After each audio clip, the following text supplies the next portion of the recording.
Behind this door is a 12-year-old child. She's been in your home for just a month. She doesn't hug you or even talk to you. Most of the day, she just stays behind that door and cries. She'd been removed from her home and brought to you because of years of physical and sexual abuse. So, what do? Give her more space? Or push her to open up? Because what you do now could change everything, for better or worse. Now imagine, this is all happening in a developing country, which means you have very meager means, little education, and probably don't speak English, the only language any resources you could have reached out for are in. How likely is it you'll make the right call? Or that you'll quit and never help another kid? And what are her chances of escaping the usual fate, bouncing from home to home until she ages out, struggling to survive on the margins of society? The statistics are clear, and they're not good. When you do this work for long enough, there's a hard truth you can't get around. Kids need individual human attention to thrive, and that comes from loving and supporting caregiving professionals who don't scale. They each can only do so much. So there's a choice that you see everyone making when they're trying to save orphan and vulnerable children. I'm gonna play up here and try and fix the system through legislation, through funding, etc., which is typically so exasperating and fruitless. Or I'm gonna go down here and help a few specific kids thrive and resign myself to forgetting the rest. But isn't there a third choice? A secret that's hiding in plain sight right there in the middle, where we can scale that personal transformation, where we can improve the lives of more kids, where we can build a bridge for each child to a loving family. We know there is. It's what A Child's Hope has been building for the last 20 years. And now we need you to help us grow it.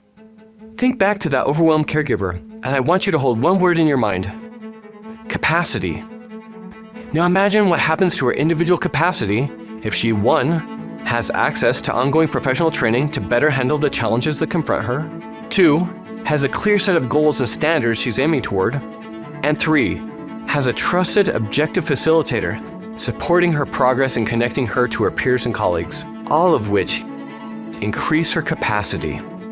She's able to do more, do it more efficiently, and she's far less likely to burn out and quit, extending the lifetime of her contribution to kids in need.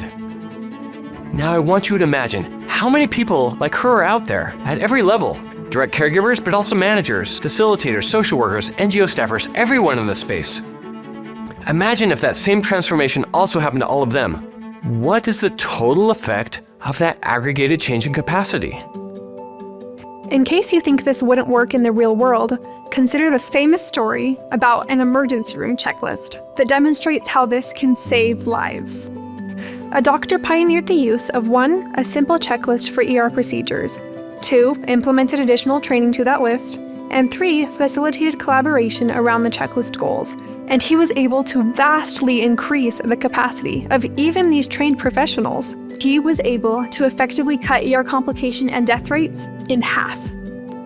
Now, what kind of change could that same approach create in the ecosystem of care for orphaned and vulnerable children? Just imagine how transformed that space could be. All the people across the ecosystem getting the training they need, shared standards and assessments to measure progress, and someone connecting and providing support. Government officials could coordinate more efficiently. Orphanage directors would have the skills to professionally operate and manage. Therapists would have the most up-to-date techniques. Caregivers would be trauma-trained and wouldn't feel lost and quit. Social workers would have skills and resources to place more kids in permanent, loving families. Everyone would be more capable with clear goals and more connected and supported when they feel tired or alone. Do you see how this is the crux of the problem?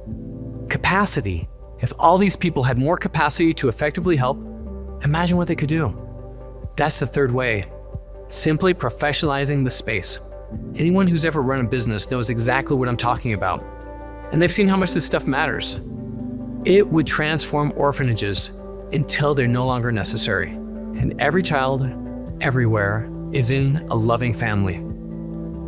We've seen that transformation take place over the 20 years we've been working in the trenches, doing these exact 3 things in a small corner of the real world.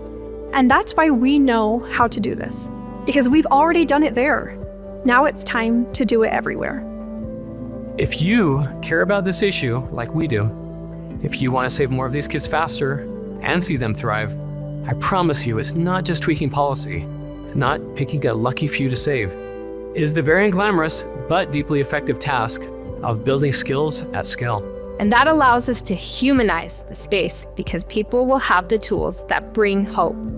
And anyone who's ever cared for a child knows exactly how important that is. We already have the allies we need, who could do 10 times more good if they were properly equipped and didn't feel alone and burnt out. They just need our help. If we act now and scale right, it can make all the difference. If you see what we see, if you want to help us stand in the middle and change everything, please join us. Let's elevate how the world cares for orphan children.